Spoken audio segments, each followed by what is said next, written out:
নিযুক্তিখিনি বৰ্তমান অসমৰ পৰিৱেশটোৰ কাৰণে আমি অলপ অপেক্ষা কৰিছিলোঁ 1 তাৰিখৰ পৰা ডিপাৰ্টমেণ্ট বিলাকৰ লটাৰী আৰম্ভ হ'ব কোন ডিপাৰ্টমেণ্ট যদিহে চাকৰি লাগে এনেকৈ ফিল্ডত আহিব লাগিব ৰাতিপুৱা দৌৰিব লাগিব এইখন হৈছে ফিল্ডখন যেহেতু প্ৰেক্টিছ কৰি আছে সকলোৱে তো নমস্কাৰ গুড মৰ্নিং মই পলাশ আপোনালোকে চাই আছে পলাশ আছাম এটা নতুন আপডেট লৈ আহিছোঁ নতুন আপডেট এইকাৰণে যেহেতু আমাৰ অসম পুলিচত চাকৰি কৰিব মন আছে যোনসকলৰ তো ৰাতিপুৱা তেওঁলোকে সেই 4 বজাতে ফিল্ডত আহিব লাগিব দৌৰিব লাগিব এক্সাৰচাইজ কৰিব লাগিব বাকী আমাৰ যিবিলাক ষ্টেপ বাই ষ্টেপ ইভেণ্টবিলাক ফিজিকেল টেষ্টৰ যেনেকৈ ৰানিং আছে লং জাম্প আছে চিন আপ আছে 100 মিটাৰ আছে তো সেইবিলাক কণ্টিনিউ কৰিব লাগিব আৰু এতিয়া আহিলোঁ ফিল্ডত এটা নতুন আপডেট লৈ আহিছোঁ অসম পুলিচৰ ABB কনষ্টেবলকে ধৰি SI কামাণ্ডো ADRE শিক্ষকৰ নিযুক্তি 33,000 চাকৰি নিযুক্তি কেতিয়া দিব যেহেতু এতিয়া যোনসকলে চাকৰি হৈ গ'ল তেওঁলোকৰ এপইণ্টমেণ্ট ৱেইট কৰি আছে তো এপইণ্টমেণ্ট কেতিয়া দিব কোনটো মাহত দিব কিমান তাৰিখৰ ভিতৰত দিব সেই আপডেটটো লৈ আহিছোঁ তো ভিডিঅ'টো শেষলৈকে চাই থাকা যেহেতু CM ছাৰে কৈছে আমাৰ অক্টোবৰ 25-26 তাৰিখত এপইণ্টমেণ্ট দিয়াৰ কথা আছিল কিন্তু বৰ্তমান অসমৰ পৰিস্থিতি গম পাইছা বহুত দুখ লগা ভয়ানক মানে বহুত এটা বেয়া পৰিস্থিতি হৈ আছে চবফালে জুবিন দা আমাক যেহেতু জুবিন দা ন্যায় লাগে তো চৰকাৰৰ মোৰ ফালৰ পৰা অনুৰোধ চৰকাৰক আৰু বিশেষকৈ আমাৰ CM ছাৰক মামাক যে মানে জুবিন দাৰ কাৰণে কামখিনি সোনকালে কৰি যাতে ন্যায়টো দিয়ে তেতিয়াহে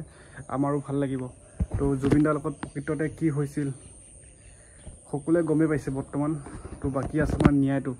তো আশা থাকিল চৰকাৰৰ ওপৰত যাতে খুব সোনকালে জুবিনৰ ন্যায়টো দিয়ে আৰু লগতে এতিয়া আহিছোঁ যেহেতু CM ছাৰে কৈছে যে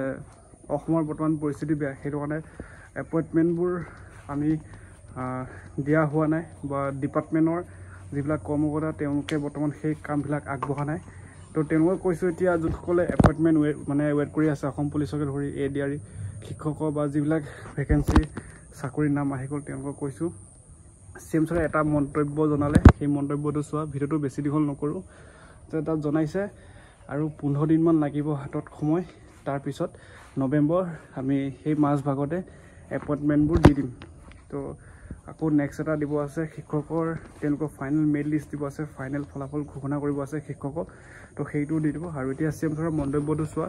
যদি চেনেলটো প্ৰথম চাইছা তো ছাবস্ক্ৰাইবটো কৰি ল'বা আৰু মোৰ এটা ইনষ্টা ID আছে পলাশ আছাম তাতো যথেষ্ট মেছেজ কৰিছে তো তাতো মানে সকলোকে মেছেজবিলাক চাই মেলি ৰিপ্লাই দিব পৰা নাই যেহেতু যথেষ্ট মেছেজ ইনষ্টাগ্ৰামত ফুল হৈ আছে মানে যদি এজনক যদি লং জাম্প সুধিছে কেনেকৈ ইম্প্ৰুভ কৰিম যদি কামাণ্ডো ভেকেঞ্চি লাগে সেনেকৈ মেছেজ কৰিলে বহুত মেছেজ সোমাই যায় সেইকাৰণে তো মই মেছেজৰ মানে সেইবিলাক একো চোৱা নাই তো যিকেইটা চাই মেলি মানে তেওঁলোকক মানে ৰিপ্লাই দিব পাইছোঁ সেই দিছোঁৱেই তো সেনেকৈ আৰু বেয়া পাব নালাগে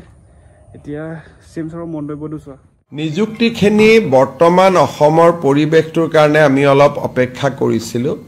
1 তাৰিখৰ পৰা ডিপাৰ্টমেণ্ট বিলাকৰ লটাৰী আৰম্ভ হ'ব কোন ডিপাৰ্টমেণ্টত যাব ইন দি মিন টাইম প্ৰাথমিক শিক্ষকৰ ৰিজাল্ট এটা দিব বাকী আছে গতিকে অক্টোবৰৰ ভিতৰত প্ৰাথমিক শিক্ষকৰ 5,000 পোষ্টৰ ৰিজাল্টটো হ'ব গতিকে মই ভাবোঁ যে নৱেম্বৰ মাহত আমি নিযুক্তিবিলাক দিব পাৰিম গতিকে ইয়াত নিযুক্তিৰ 2-3টা প্ৰক্ৰিয়া আছে প্ৰথম ADRE ৰিজাল্টটোক আমি ডিপাৰ্টমেণ্টক দিব লাগিব ডিপাৰ্টমেণ্টে আকৌ পোষ্ট চাই পোষ্টিং অৰ্ডাৰ বনাব লাগিব গতিকে প্ৰায় 15 দিন আমাক সময় লাগে এইকেইটা দিন অসমৰ পৰিৱেশৰ কাৰণে কোনেও অফিচত কাম কৰিব পৰা নাছিল চবৰে এটাই টপিক চলি আছিলে সেইটো কাৰণে আজি